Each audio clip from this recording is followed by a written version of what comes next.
تحية لكل الصحفيات والصحفيين. فيما يلي نداء حركة 20 فبراير.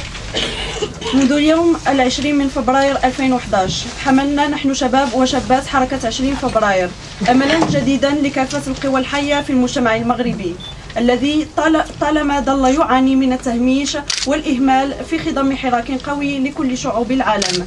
استيقظ من سباته العميق وكسر جدار الخوف والصمت ليطالب بكرامته وحريته وإسقاط الاستبداد ولوبية الفساد المتحكمة في شأنه السياسي والاقتصادي والاجتماعي.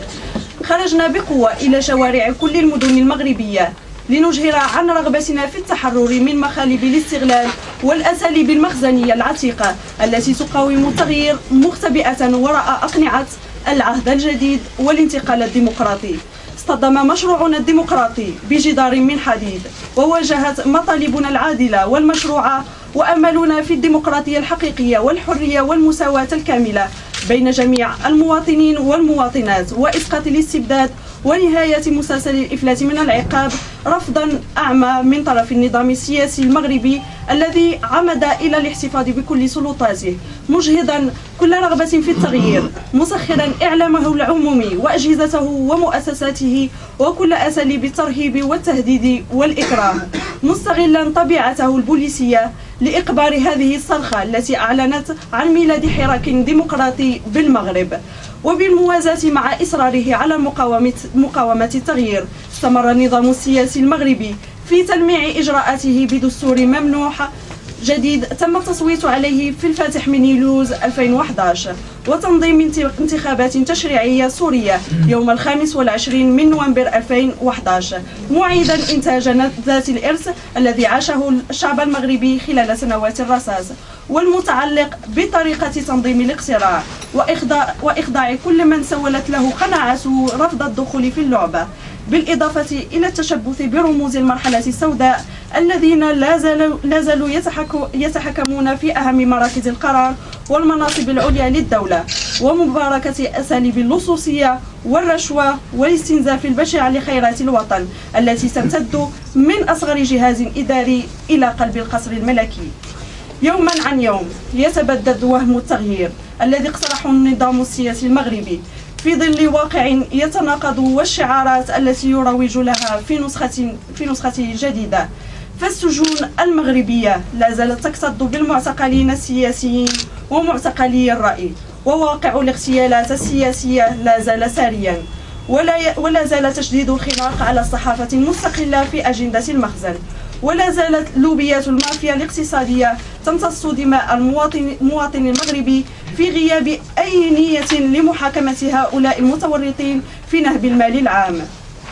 إن إرادتنا القوية في التغيير ومواطنتنا الواعية تزيد من قناعتنا بأن الأوضاع لا يمكن أن تستمر على حالها وأن مشروعية مطالبنا العادلة ستضع لا محالة حدا لواقع الفساد والاستبداد.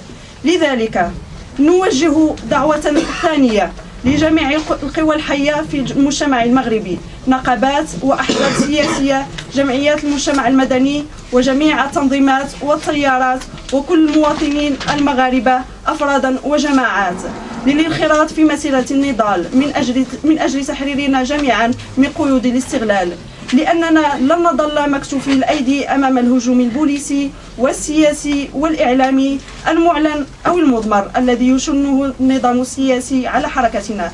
ودقة وطبيعة المرحلة الجديدة تتطلب منا أن نتحد جميعا من أجل بناء دولة ديمقراطية تضمن الحقوق والحريات والكرامة للمواطن المغربي. تحية لكل المنابر الإعلامية سواء الوطنية أو الدولية ثم كذلك المنتدبين من السفارات الذين أبوا إلا أن يغطوا هذه الندوة الصحفية. برنامجنا النضالي سيكون حافلا إن شاء الله بالنضالات فالمخزن يلعب آخر أوراقه من خلال هذه الانتخابات التشريعية ونعده ببرنامج نضالي حافل من طرفنا نحن كحركة 20 فبراير 23 واللي هو اليوم غادي تكون عندنا جوج ديال المسيرات. المسيره الاولى بسلا في القريه، ثم كذلك مسيره في تماره 24. غدا مسيره غادي تكون من باب الاحد، ثم كذلك عندنا 26 غادي تكون وقفه بحي العكاري. 27 واللي هو يوم الاحد غادي تكون عندنا مسيره مركزيه. 4 دوجنبير أردناه أن يكون يوم غضب على كل السياسات المخزنية وعلى كل أنواع الفساد والاستبداد. هذا يعني من النضالات الأولية التي نعد بها، فما زال في جعبتنا الكثير لأنه المخزن لم يستجب ولو لأبسط مطالبنا. وتحية نضالية. أنتم تعتبرون بأن الانتخابات التشريعية المقبلة هي انتخابات سورية ولا تعبر عن الإرادة الحقيقية للشعب المغربي. بالمقابل هناك من الشعب المغربي من يرى بأن يعطي فرصة أخيرة لهذه الانتخابات مع تفاؤل في الأوساط بأن أحزابا كانت بالأمس تعد من الممنوعين والآن حظوظها وافرة في الصعود، بالإضافة إلى تجنيد منظمات وجمعيات حقوقية ومنظمات دولية كملاحظين. أنتم كيف تحكمون على هذه الانتخابات لم تطلعوا على نتائجها بعد؟ السياسة العمومية زعما حسب الوثيقة الدستورية اللي هي الوثيقة الأسمى لا زالت في يد الملك. لا زال الملك يرأس مجلس على السلطة القضائية، يترأس المجلس الوزاري الذي يضع الاستراتيجيات الكبرى ديال البلاد، وبالتالي الحكومه شنو غادي دير؟ اش من دور الحكومه؟ حتى المجلس الحكومي ما بقى عنده حتى دور، عنده شي دور، ولكن الفيتو كاين في المجلس الوزاري تيترأسو الملك. دونك العمليه ككل مازال يعني في اليد ديال الملك، وبالتالي ما يمكنش سواء الحكومه الجايه ولا التنظيمات السياسيه الجايه اللي ممكن تصعد الحكومه ما يمكنش دير برنامج حكومي ممكن انها تحققه في الواقع. وبالتالي العمليه رفضنا، وانا غادي نتحدث على البديل. عندما نرفض العمليه ككل نقدم بديل. البديل هو دستور ديمقراطي فيه فصل السلطات، فيه من يمارس المسؤوليه يحاسب، انتخابات حره ونزيهه. والعمليه شفتوها في تونس. في تونس نهار الشعب، نهار سقط النظام ديال بن علي، وعرف الشعب التونسي انه ممكن يقرر في مصيره عبر صناديق الاقتراع، حج بكثافه. المغاربه عارفين ان سواء صوتوا ولا ما صوتوش البرامج التي تطبق ليس برامج الاحزاب وليس برنامج الحكومه، بل يطبق برنامج الملك لعدد المسجلين في اللوائح الانتخابيه وفق ما اعلنه المعطيات الرسميه للوزاره الداخليه. نقص بمليون مقارنه مع الناس اللي مسجلين في 2007 صوتات 37 وفق الاحصاءات الرسميه دائما صوتات 37%، 17 فيهم ملغات، صافي بقات 20% يلاه 4 مليون وشي حاجه. الناس اللي متوفره فيهم الشروط القانونيه للتصويت اكثر من 20 مليون. وبالتالي في مشاهد العدد ديال المغاربه، في مشاهد لنا رفض العمليه ككل،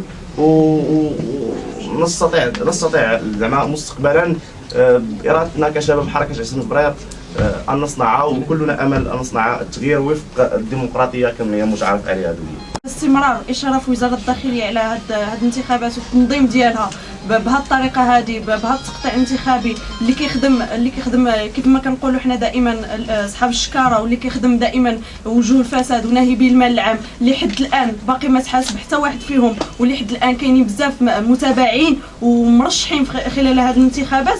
يعني ما كيخليناش اننا يكون عندنا ولو امل بسيط في انها ممكن ان نقبلوا بهذه الانتخابات. مساله اخرى هو الجو المناخ اللي كتدوز فيه هذه الانتخابات، من اعتقالات، من اغتيالات الى غير ذلك، كيخلينا اننا يعني تكون عندنا نظره سوداء على ما ممكن انه يكون في هذه الانتخابات، وكيخلينا انه نرفضوا بشكل قاطع، بشكل يعني كبير، اننا نرفضوا هذه الانتخابات هذه ونقاطعوها. الشعب المغربي يعني فقد الثقة بتاتا ومطلقا يعني في الأحزاب، يعني الكرتونية، في الأحزاب التي عرفت بفسادها، في الأحزاب التي عرفت بفسادها وكما كنقولوا بالدارجة يعني واكلة طرف ديال الخبز مع النظام المغربي. فبالتالي يصعب عليها على أنها يعني تخلى على هاد يعني الحملات الانتخابيه، فعموم الشعب المغربي او اغلب الشعب المغربي يقاطع الانتخابات، ويقاطعها ليس عن لا وعي، ولكن يعي بانه يعني المشهد السياسي المغربي هو يعني مشهد فاسد، مشهد يتحكم فيه لوبي. الشعب المغربي يعي تمام الوعي بانه لا يعني تغيير من خلال هذه الانتخابات التشريعيه، وفي نظرنا على انه المخزن الان والنظام المغربي الان يعني يلعب اخر اوراقه بعدما تجاهل مطالبنا في الاول في 20 فبراير، ثم كذلك مارس معنا سياسه يعني البلطجه، ثم كذلك مارس معنا في 15 مايو وما بعدها سياسه القمع وسياسه العصا الغالظه، وبقيت الحركه صامده، ثم كذلك مارس معنا يعني سياسه الالتفاف حول المطالب ديالنا، وذلك من خلال يعني اصدار دستور جديد قديم، ثم كذلك مارس معنا سياسه القمع والاعتقال. فاذا كل هذا يعني كل هذه الممارسات لم توقف يعني حركه 20 فبراير عن سيرها في درب النضال وفي درب يعني الانتزاع المطالب المشروعه التي رفعناها منذ 20 فبراير. Qui a déclenché ce mouvement fantastique. Et ma question est très simple. Est-ce que ce mouvement a l'intention de se structurer pour pouvoir peut-être mieux porter sa parole et mieux mobiliser? Merci. الهيكله ديال حركه 20 فبراير كيبان ليا من المستحيلات ويعني من الاحلام، يعني لانه كنهضروا بانه هناك احزاب ما كيجمع بيناتها بين الاشخاص اللي كتكونها حتى ايديولوجيه حتى سميتو.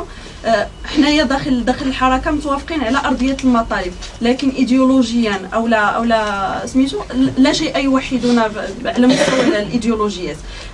ما يوحدنا هو الرغبه في بناء مغرب ديمقراطي، الرغبه في بناء مغرب يحقق الكرامه للمواطن المغربي، لكن ان يكون لنا مشروع مجتمعي موحد هذا من المستحيلات، لان هناك ايديولوجيات مختلفه، هناك حساسيات مختلفه اللي كيامن بها جل الشباب المكون حركه 20 فبراير.